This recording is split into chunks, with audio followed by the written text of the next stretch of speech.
Story 3, Unveiled, Chapter 3, Merciless.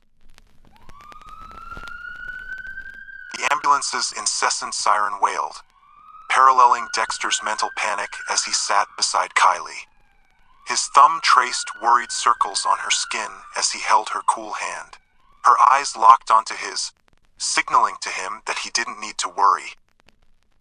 But it wasn't easy for him to be in that state of mind to be calm.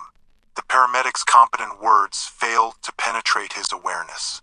All Dexter felt was a cold conviction, growing with every passing street lamp.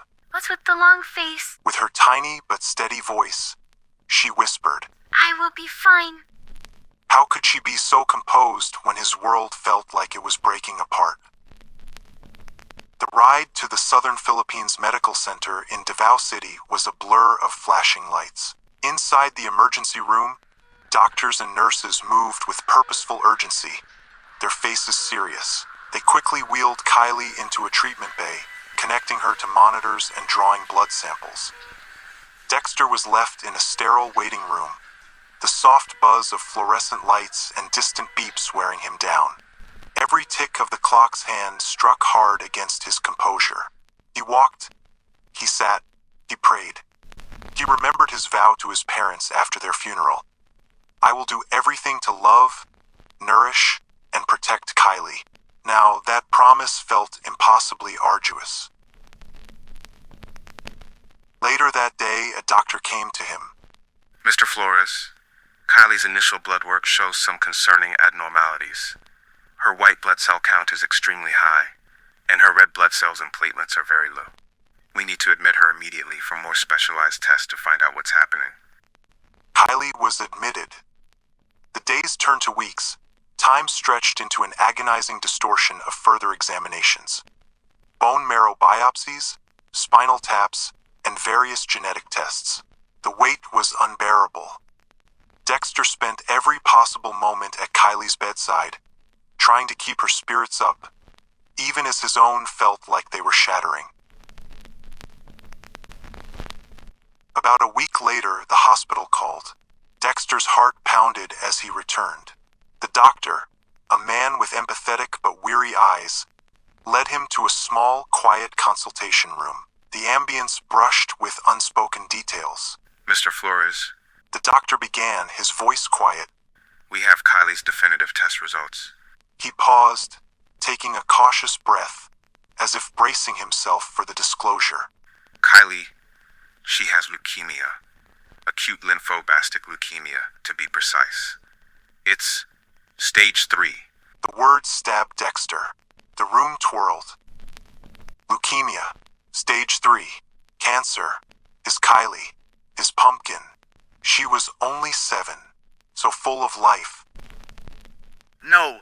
Dexter breathed, shaking his head, an imploration for doubt in his tone.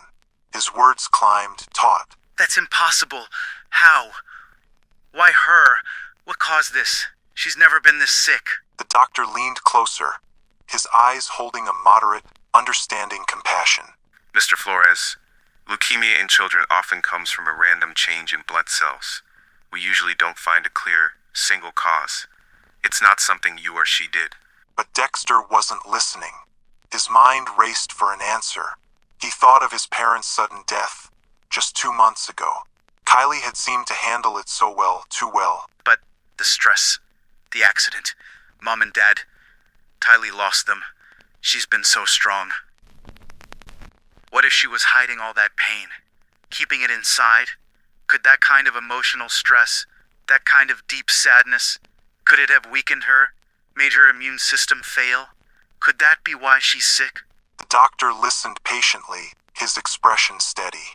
Mr. Flores, prolonged and severe emotional stress can certainly impact a child's overall health and immune system. It can make them more vulnerable to various illnesses, and her body's defenses might not function as optimally. However, while stress can contribute to a general decline in health, it is not scientifically proven to directly cause leukemia. Leukemia is a complex disease involving specific genetic mutations in blood cells. We understand you're looking for answers, and it's natural to try to connect these events. For many cases of pediatric leukemia, a definitive external cause remains unknown. The doctor's words, logical and scientific, did nothing to ease Dexter's intensifying distress. He searched for a reason, a point of origin he could grasp. The idea that Kylie's silent suffering had somehow manifested as this illness felt like a cruel, twisted truth. A consequence of a pain he couldn't protect her from. It felt like a curse, a dual burden from a merciless fate. The doctor could only offer a sympathetic silence, understanding that sometimes the human heart needed a reason, even a painful one, to process inexplicable suffering. He then shifted to the plain truth of the situation. Mr. Flores, regardless of the origin, our immediate focus now must be Kylie's treatment. Stage 3 means it's advanced, but it's not without hope. We have aggressive treatment protocols. Chemotherapy will be the first step, and we'll assess if a bone marrow transplant is necessary. It will be a lengthy, challenging journey, but we will fight with her every step of the way. As the doctor presented the formidable treatment plan, Dexter heard only a muted whir. His vision clouded, not from tears, but from the vivid image of Kylie, bravely fighting, her soft hand reaching for his, her unspoken grief perhaps a hidden burden that had manifested into this terrible reality. He was falling short. He had promised to protect her, and here she was, enduring, a victim of a painful, unseen scar from their shared past. A tremendous pressure settled over him, but beneath it, an untiring determination began to solidify. He would find a way. He would fight for her. He couldn't lose her.